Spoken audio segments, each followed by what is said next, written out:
그리고 두 번째로는 이 땅에 오시는 예수님은 마지막 때 하나님 나라를 완성하시기 위해 다시 오실 그 예수님, 그 예수님을 기억하고 기다리는 저기가 또 대림절입니다. 그래서 대림절은 세상의 마지막 그리고 종말과 항상 연결이 됩니다. 오늘 본문도 예수님께서 십자가를 지시기 전에 마지막 때에 대해서 말씀해 주고 있습니다. 그런데 오랫동안 우리의 관심은 항상 어디에 관심이 있었느냐? 그때가 언제냐? 이거에 많이 관심을 가지고 있었어요. 왜냐하면 예수님께서 그날이 언제인지 알려주시면 좋았을 텐데 그날을 알려주시지 않았다는 것이죠. 그날과 그때를 알려주시지 않으니까 우리는 항상 그게 궁금한 거예요. 그게 언제일까? 이제나 저제나.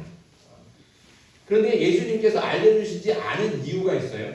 오늘 말씀 36절 봅니다. 오늘 말씀 36절. 그러나 그날과 그때는 아무도 모르나니 하늘의 천사들도 아들도 모르고 오직 아버지만 아시느니라. 이게 말씀을 보니까 그날과 그때는 예수님도 모르신다는 겁니다. 예수님도 몰라요. 예수님이 다시 오실 건데 그날이 언제인지는 다시 오실 예수님도 모른다는 것이죠. 좀 이상하지 않습니까? 다시 오실 분이 다른 분이 아니잖아요. 다시 오실 분이 예수님이신데 그 예수님께서 다시 오시는데 오시는 예수님이 자기가 당신이 언제 올지를 모른다라고 말씀하시니까 이해하기가 어렵습니다. 게다가 우리 예수님은 어떤 분입니까? 우리 예수님은 하나님의 본체시고 하나님과 동일하시며 성부, 성자, 성령 하나님이 삼위일체로 하나이신 분. 그분이 바로 예수님이세요. 그래서 아버지의 마음을 누구보다도 잘 알고 아버지의 계획을 다 아시는 분이 바로 예수님이시잖아요. 근데 예수님이 자기가 올날을 모른다라고 말씀하시니까 이게 납득하기가 어려운 거예요. 하지만 이것은 하나님의 아들이신 예수님이 하나님 아버지의 뜻에 순종하심으로 십자가를 지신 것과 같은 것을 의미합니다. 자, 하나님의 아들이신 예수님, 그러니까 하나님과 같은 분이에요. 천지를 창조하시고 전능하신 하나님, 그 하나님께서 죽을 수 있습니까? 죽을 수가 없잖아요. 그렇죠? 근데 죽을 수 없는 그 하나님이 인간의 몸으로 이 땅에 오셔서 그 죽음이라는 한계를 받아들이신 거예요. 왜 그렇습니까? 그게 하나님의 계획입니다. 그게 하나님의 뜻이니까 그 하나님의 뜻에 전적으로 자신을 맡겨서 그 하나님의 뜻에 순종하신 거예요. 그게 바로 예수님이시라는 것이죠. 마찬가지로 그 날과 그때에 대해서도 예수님은 전적으로 하나님께 맡기시고 하나님의 뜻에 순종하시는 겁니다. 그러기 위해서 예수님은 모름, 무지라고 하는 그 한계를 스스로 받아들이신 거예요. 그렇게 겸손하게 그 모든 것들을 받아들이신 것이죠. 전적으로 하나님께 맡기고 그 뜻에 순종하시는 예수님이기 때문에 굳이 그 날과 그때를 예수님이 알 필요가 없다는 거예요. 왜냐하면 하나님께서 가라! 그러면 가면 못 되고 하나님께서 보내시면 오면 되는 거예요. 그러니까 굳이 예수님은 그 뜻에 완전히 맞추시고 그 뜻에 순종하기 때문에 굳이 그 날, 그때를 알 필요가 없다는 것이죠. 그렇다면 하나님께서는 왜 그때에 대해 아무에게도 알려주지 않고 비밀로 두셨을까요? 우리 생각에 우리가 그 날을, 그때가 언제인지, 몇 월 며칠, 몇 시인지 정확히 알면 우리가 그 날을 잘 준비할 것 같죠. 그날이 올 때까지 성실하게 살 것 같죠. 그런데 그렇지가 않다는 것이죠. 우리 아이들 어릴 때는 집에 엄마 있고 아빠 있으면 좋아합니다. 그렇죠? 근데 커서 고학년 되면 엄마가 있을 때보다 없을 때를 더 좋아하죠. 엄마가 아빠가 없을 때 더 좋아합니다. 왜 그렇습니까? 마음 놓고 텔레비 보고 마음 놓고 게임할 수 있습니다. 누가 잔소리하는 사람이 없어요. 그렇잖아요? 그러니까 엄마 아빠 없는 게 더 좋아요. 엄마 아빠 있으면 밥 먹을 때도 라면 먹으면 왜 라면 먹냐고 잔소리하고 김치 먹었니 안 먹었니 야채 먹었니 안 먹었니 이렇게 잔소리하니까 힘들잖아요. 근데 엄마 아빠 없으면 어떻게 해요? 자기들 좋아하는 라면 마음껏 끓여 먹고 자기 먹고 싶은 거 다 먹고 편하게 지낼 수 있는 거예요. 그러니까 엄마 아빠가 없을 때가 더 좋지요. 그런데 저희가 이렇게 그래서 저희 아이들도 마찬가지입니다. 하지만 그렇다고 저희가 집을 비울 때마다 우리 아이들이 마음대로 지 마음대로 할 수 있게 가만 놔둘까요? 안 놔둘까요? 또 그렇게 안 되잖아요. 그렇죠? 그래서 저희가 가끔 집을 비우면 아이들한테 숙제를 줍니다. 영어 단어를 외우게 하고 문제지를 몇 장 풀어놔라. 이렇게 딱 이렇게 숙제를 주죠. 그러고 나가는 거예요. 그렇게 숙제를 주고 나가면 자 이제 나갔다가 이제 들어올 때쯤 되면 이제 오후가 되면 아이들한테 전화가 와요. 엄마 몇 시에 와? 그리고 몇 시에 간다 그러면 또 가까이 되면 또 전화가 와요. 엄마 어디쯤 왔어? 자, 그럼 왜 이렇게 몇 시에 오냐고 궁금해서 전화할까요? 어디쯤 왔냐고 왜 물어볼까요? 그거 뭐 엄마 아빠 빨리 보고 싶어서 그래요? 아니면 자기 숙제하고 공부한 거 빨리 자랑하고 싶어서 그래요? 다 아시죠? 왜 그러는지. 왜 그래요? 엄마 아빠가 오기 직전까지 텔레비 보고 게임하고 있다. 엄마 아빠가 오시기 직전에 문제집 풀어놓고 딱 열어놓고 공부하는 것처럼 내가 지금까지 공부한 것처럼 보여주려고. 그래서 언제 오는지 그래서 궁금한 거예요. 어디까지 왔는지 그래서 물어보는 거예요. 그 때를 알고 싶은 이유가 바로 그겁니다. 그러니까 우리가 그 때를 알면 평소보다도 더 성실하게 잘 준비할 것 같지만 사실은 그렇지 않다는 거예요. 그러니까 시험, 우리가 학교 다닐 때 시험만 생각해도 알지 않습니까? 중간고사를 한 달 전에 알려주잖아요.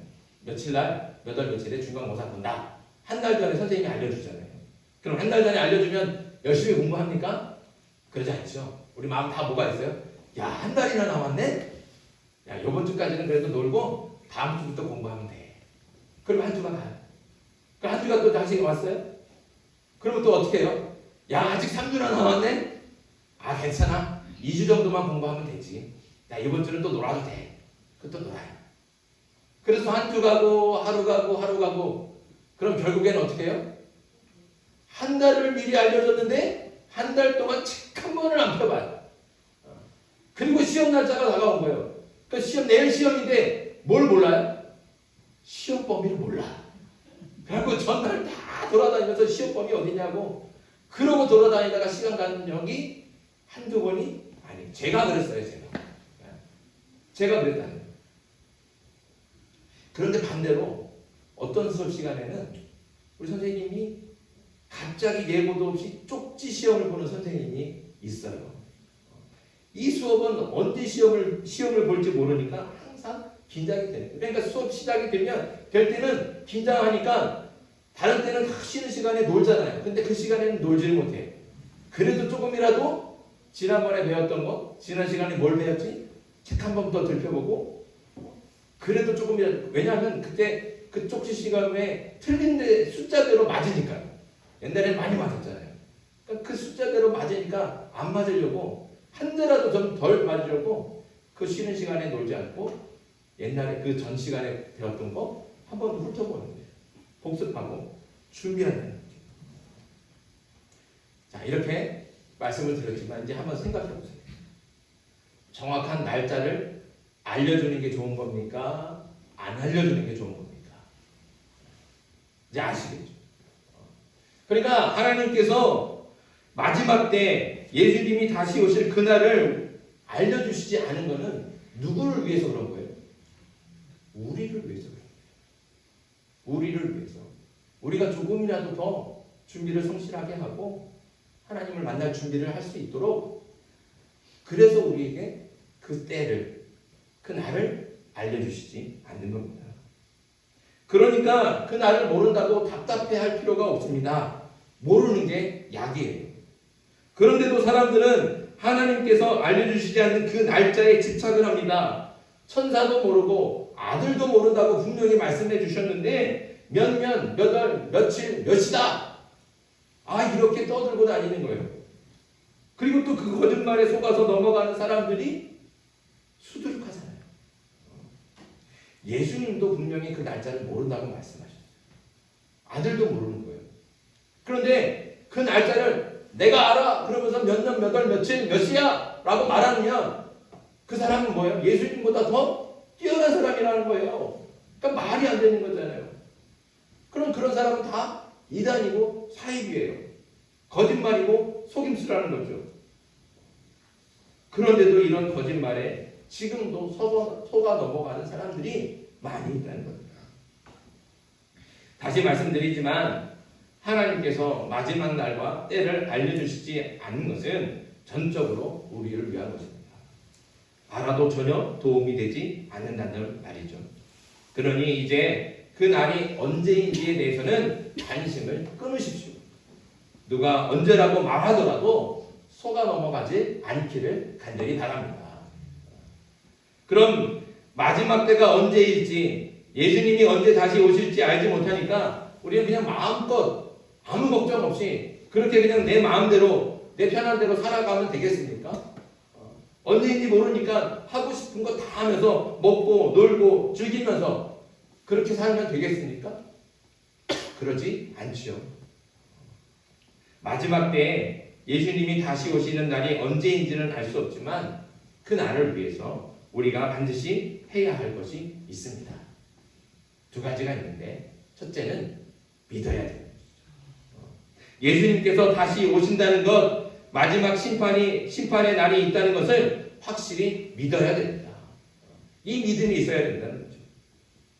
마지막 때가 언제인지 모른다고 그 날 자체가 없는 것은 아닙니다. 예수님이 언제 다시 오실지 모른다고 예수님이 안 오시는 게 아니라는 거예요. 그런데 많은 사람들이 그 날을 모른다는 이유로 그 날 자체가 없다고 부인합니다. 다시 오실 예수님을 거부하고 믿지 않는 거예요. 그런데 믿지 않으면 어떻게 되겠습니까? 오늘 말씀 37절부터 39절 한번 같이 한 목소리로 읽겠습니다. 시작. 노아의 때와 같이 인자의 임함도 그러하리라. 홍수 전에 노아가 방주에 들어가는 날까지 사람들이 먹고 마시고 장가들고 시집가고 있으면서 홍수가 나서 그들을 다 멸하기까지 깨닫지 못하였으니 인자의 임함도 이와 같으리라. 아멘. 노아는 비를 내려서 이 땅을 심판하시겠다는 그 하나님의 말씀을 듣고 그때부터 방주를 만들기 시작했습니다. 그런데 노아도 그 날이 언제인지를 몰라요. 알려주시지 않았습니다. 다만 그는 하나님께서 비를 내려 이 땅을 심판하신다, 그 날이 있다, 그 심판의 날이 있다, 이것을 확실히 믿고 있는 거예요. 이것을 믿고 산 꼭대기에 어마어마하게 큰 배를 만든 거예요. 그것도 무려 120년이라는 긴 시간 동안 말입니다. 노아가 120년 동안 아무 말도 안 하고 배만 만들었겠습니까? 가까운 사람들에게 하나님의 말씀을 전했을 겁니다. 한 사람이라도 더 그 배에 태우고 싶은 마음이 있기 때문에 사람들 만날 때마다 만나는 사람들에게 하나님의 말씀을 들려주는 거예요. 하나님께서 비를 내려서 심판하신다. 그때가 내가 언제인지는 모르지만 그날이 반드시 온다. 내가 그날을 위해서 지금 이렇게 배를 만들고 있다. 나같이 배를 타자. 근데 아무도 노아의 얘기를 듣지 않습니다. 믿지 않아요. 아무도 그날이 올 것을 믿지 않고 그저 노아를 바라보면서 비웃고 조롱하기만 하는 것입니다. 사람들은 노아가 말하는 그 심판의 날이 올 것이라고 믿지 않았습니다. 아무도 믿지 않았기 때문에 120년이라는 기회의 시간이 있었음에도 불구하고 사람들은 먹고 마시고 장가가고 시집가고 자기 하고 싶은 것 그냥 세상 사는 대로 따라가다가 그렇게 하나님의 날을 잊은 채 그냥 즐기면서 살아갑니다. 하지만 믿지 않은 결과는 어떻게 됐습니까? 돌이킬 수 없는 멸망입니다. 마지막 때 예수님이 언제 다시 오실지 모른다고 그날이 없는 것이 아닙니다. 확실히 있습니다. 예수님은 반드시 다시 오십니다. 예수님께서 다시 오신다는 것을 확실하게 믿는 저와 여러분들 되기를 바랍니다. 이렇게 다시 오실 예수님을 믿는다면 그 다음에는 무엇을 해야 되겠습니까? 준비해야 됩니다. 준비. 그리고 준비하려면 반드시 깨어 있어야 되는 것이죠. 42절 말씀입니다. 그러므로 깨어 있으라. 어느 날에 너희 주가 임하는지 너희가 알지 못함이니라. 여기 깨어 있으라는 말은 그냥 단순히 눈만 뜨고 있으라는 말이 아닙니다. 준비하라는 것이죠. 예수님이 다시 오신다고 했으니 그 다시 오실 예수님을 위해 준비하고 마지막 때를 위해 준비하라 명령하시는 거예요. 그래서 44절 말씀 이렇게 말씀하십니다. 이러므로 너희도 준비하고 있으라. 생각하지 않을 때에 인자가 오리라. 주님이 오실 날을 준비해야 됩니다. 그럼 언제 준비할까요? 내일부터 준비하면 되겠습니까? 지금은 바쁘니까 한 달 뒤부터 준비하면 되지 않겠습니까? 맞습니까? 그렇지 않죠. 언제 준비해야 됩니까? 지금 준비.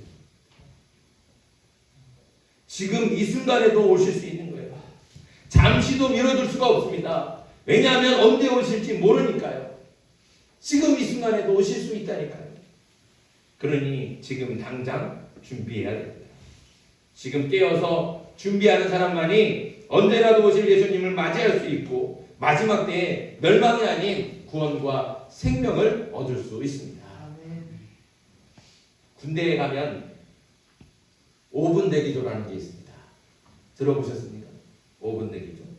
5분 대기조는 갑자기 적들이 쳐들어왔을 때 제일 빨리 나가서 그 적에 대응하기 위해서 준비하고 있는 사람들을 얘기하는 거예요. 그래서 뭐 비상이 걸리면 이 사람들은 5분 안에 무조건 출동이 돼야 돼요. 그래서 5분 대기조입니다. 그래서 이 5분 대기조는 어떻게 하고 있느냐? 잠잘 때도요. 옷을 안 벗고 신발을 군화를 벗지 않습니다. 밥 먹으러 갈 때도 철모 쓰고 총 들고 그러고 밥 먹으러 다닙니다. 이렇게 항상 준비하고 있으니까 언제 비상이 걸려도 5분 안에 준비를 마치고 바로바로 출동하는 거예요. 그게 5분 대기조가 있는 거예요. 우리도 그렇게 준비하고 있어야 된다는 거예요. 왜요? 예수님이 언제 오실지 모르니까요. 언제 오실지 모르지만 예수님은 반드시 다시 오십니다. 다시 오실 예수님을 기다리며 지금 깨어서 준비할 수 있는 저와 여러분들이 되길 간절히 바랍니다. 예수님께서 다시 오시는 날이 준비하지 않은 사람들에게는 재앙의 날이 될 거예요. 하지만 미리 준비하고 있는 저와 여러분들에게는 기쁨과 영광의 날이 될 줄 믿습니다. 세상의 마지막 날 예수님께서 다시 오시는 그때가 언제인지는 알 수 없지만 그날과 그때가 기쁨과 영광의 날이 될 수 있도록 준비를 미루지 말고 지금부터 준비할 수 있기를 바랍니다. 지금부터요. 대림절 예수님께서 이 땅에 오심을 기억하고 준비하는 이 절기에 주님이 오심을 성실하게 준비하는 저와 여러분들이 되길 주님의 이름으로 축복합니다. 기도드리겠습니다.